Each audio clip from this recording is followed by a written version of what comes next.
Around with us here now, Democratic Governor from Michigan, Governor Jennifer Granholm. Thank you very much for joining us this morning. First of all, what do you make of Rick Wagoner stepping down? Is this going to work? Are these companies going to be saved from bankruptcy, or are they not quite there yet? I think that Rick Wagoner stepping down is a sacrificial lamb, that he did so for the good of the company. He's worked there for 31 years. He's a loyal guy. He's a good man. And I'm not sure that the stepping down of Rick Wagoner is going to do much. But I do know this, and in speaking with the president and his team last night, they are making a commitment to this American auto industry, and that's what this is all about, that they believe it's important for the nation to have a domestic auto industry where we are producing the means of our nation's manufacturing here, that we have an industry that is strong, and that the jobs are important, and that's what's important to us. You know that I've been on before, and we've talked about this. Michigan has lost now about 600,000 jobs since 2001, largely related to this automobile industry, because they've been restructuring. So to say that they haven't been restructuring is wrong. Help us out here, though, Governor. Why the double standard? Why is it that car makers are having their CEOs booted, and yet Wall Street bankers that have got billions and billions more in bailouts aren't touched?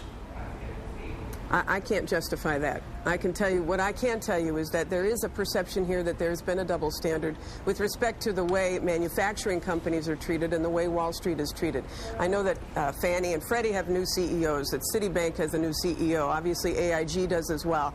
But what I'm concerned about, and what I think today's message, and I'll be listening very carefully to the public words that the president says, is that there is a commitment to jobs in this country. If America is going to be assisting with this loan, then America should expect that manufacturing should occur in this country, and that's what we'll be hearing. That's what we want to hear. We want to hear the electric vehicle is going to be manufactured in America, that the batteries are going to be manufactured in America, and that's what this is all about. So I think it's going to be a strong statement about support for manufacturing, for the auto industry, and for having a domestic auto industry is important to our national security and our economy.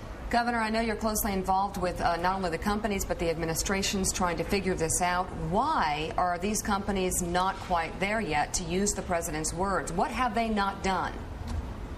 Well, they've certainly done a heck of a lot of job shedding and of brand shedding. Believe me, we are the poster child for that having occurred. But I think what's happened is that they have other stakeholders, like the bondholders, who have been more difficult to get to the table to take a haircut. And so they're giving General Motors another 60 days to be able to get that done. But I think on the backside of this, whatever happens after 60 days, if the president says that it's important to America to have an automotive industry, regardless of who did what, who had what haircut, I'm telling you, the bondholders, if you go into bankruptcy and emerge on the other side, the bondholders are not going to have much at all. So I would suggest that all of these stakeholders get to the table. The best result is to do this without a bankruptcy and to have a strong automotive industry, strong General Motors and Chrysler. Chuck Todd's with us at the White House. He's got a question for you, Governor. Chuck? Governor, what is Plan B for the state of Michigan? I mean, everything I hear is that, a Chrysler bankruptcy, if they don't get Fiat done, Chrysler's probably not going to be around. GM, there might be a forced bankruptcy in the administration. There are a lot of people here who believe, frankly, that a bankruptcy would be good for GM, would actually help them survive. But what is Plan B for the state of Michigan? If the auto industry is obviously not going to be what it was, where do people get their jobs, or are they going to start moving out of the state? Well, this is exactly what I've been burning the hallways in the Treasury and the White House and burning up the phone lines about, is that we in Michigan need jobs. And so we know that our economy is going to be different than what it has been for the past 100 years. We want to keep every automotive job we can. We want to be the place where that electric vehicle is manufactured, but we need to diversify, and we have been focused on diversifying like unbelievably.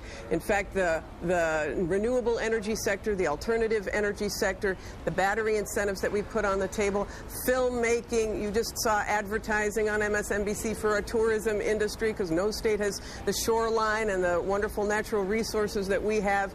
We are focused on diversifying like nowhere else, and we've got the incentives to do it. But in the meantime, to get people through this, we need help from the administration on ensuring that citizens who have lost their job through no fault of their own, who have made these quality products and have been great workers, that they have the dignity of being able to be retrained and placed in new industries. And that's why we need the help of the Obama administration. Jonathan Capehart's with us with the Washington Post. He's got a question. Jonathan?